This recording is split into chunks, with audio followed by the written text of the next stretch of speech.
سورہ بقرہ میں بھی، اسی طرح سورہ بنی اسرائیل میں بھی، سورہ نساء میں بھی۔ سورہ نساء میں ہے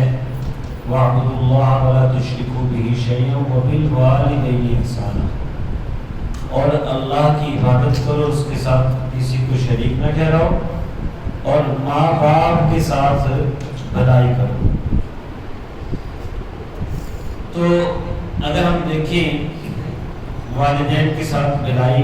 کیسے کی جا سکتی ہے، والدین اللہ تعالیٰ کی بہت بڑی نعمت ہے، اور اگر ہم یوں کہیں کہ اس دنیا میں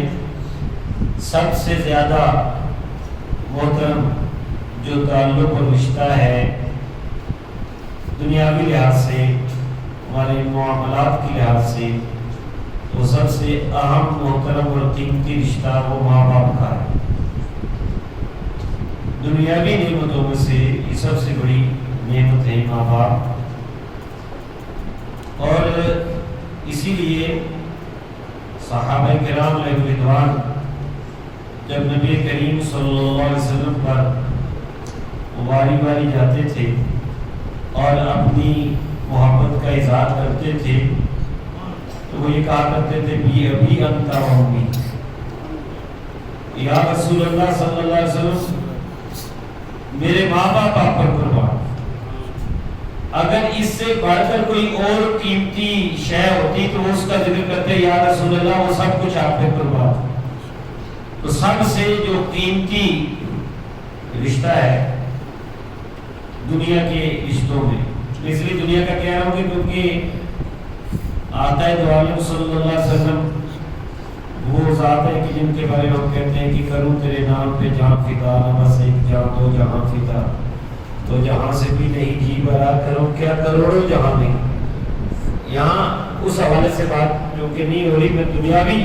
اپنی نعمتوں کے حوالے سے بات کر رہا ہوں۔ تو صحابہ کرام رضوان بھی کہتے تھے فدا کا بھی ہوگی، یا رسول اللہ میرے ماں باپ آپ پر قربان۔ یعنی دنیا کی سب سے قیمتی انسان کے پاس جو نعمتیں ہیں وہ والدین ہوتے ہیں، والدین سے حسن سلوک۔ توجہ رکھیں گے اگر آپ تو بات سمجھ آ جائے گی۔ مختصر انداز میں عرض کرنا چاہوں گا، سورہ بنی اسرائیل میں حیات ہوں والدین تو اس کے حوالے سے 5 باتیں بتائی گئی ہیں کہ ان میں سے اگر کوئی ایک یا دونوں تمہیں آخری عمر میں ملے تو کیا کرنا ہے، یاد رکھیے گا فلا تقل لہما اف، انہیں اف بھی نہیں کہنا۔ اف سے مراد یہ ہے کہ کوئی ایسا لفظ جس سے ان کو تکلیف ہو، آپ کی زبان سے ہو، اف چھوٹا سا لفظ ہے، ہو اعلیٰ اس کا طلب کہ ہو بھی نہیں کرنا۔ کوئی بات آپ کو ایسی لگتی ہے جو آپ کے مزاج کے مطابق نہیں ہے تو اس کا اظہار نہ ہو، تو اس سے آگے فرمایا ولا تنہرہما، انہیں جھڑکنا بھی نہیں، وقل لہما قولا کریما، بات کرنی ہے تو نرمی سے کرنی ہے، واخفض لہما جناح الذل من الرحمہ، اور ان کے لیے جھک کے رہنا ہے، سینہ تان کے، آنکھیں نکال کے اور بگڑ کے بولنا یہ تو دور کی بات ہے، والدین کے سامنے جھک کے رہنا ہے۔ ہم بعض اوقات ماں باپ کو ہی سب سے زیادہ آسان لے لیتے ہیں اور ان کے سامنے اکڑ کے بات کرتے ہیں، سینہ تان کے بات کرتے ہیں، گھور کے دیکھ رہے ہوتے ہیں، تو ہمارے اعمال ضائع ہو رہے ہوتے ہیں، اللہ تعالیٰ ناراض ہوتا ہے۔ فرمایا جس کا والد اس سے ناراض ہے اس سے اللہ تعالیٰ بھی ناراض ہے۔ اگر اسی دیکھنے کو اگر ہم نرمی میں لے آئے، محبت سے دیکھنا شروع کر دیں، تو حدیث شریف کے مفہوم کے مطابق جو بندہ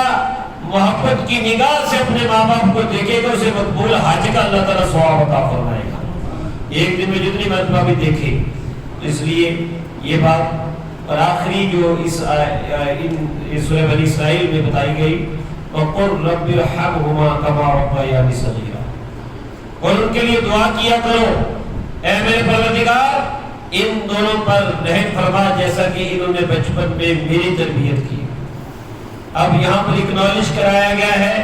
بندہ خود ایڈمٹ کر رہا ہے کہ والدین کا جو مجھ پر احسان ہے کہ جب میں کچھ بھی نہیں کر سکتا تھا وہاں سے لے کر اب تک میری پرورش کی ہے، اور اپنا زندگی کے قیمتی لمحے ماں نے اپنے سینے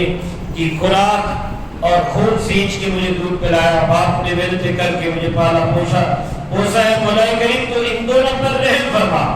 یہ دعا کرتے رہنا چاہیے والدین حیات ہو ابھی اور بعد میں بھی، رب ارحمہما کما ربیانی صغیرا، یہ بھی یاد کرنی چاہیے۔ سورہ لقمان کے اندر اللہ تبارک و تعالیٰ نے ارشاد فرمایا 14 نمبر آیت میں، انشکر لی ولی والدیک، میرا بھی شکر ادا کرو، اپنے ماں باپ کا بھی شکر ادا کرو۔ اندازہ لگائیں کہ اللہ نے ایک ہی جملے میں اور ایک ہی امر کے صیغے کے ساتھ اپنے شکر ادا کرنے کا اور والدین کے شکریہ ادا کرنے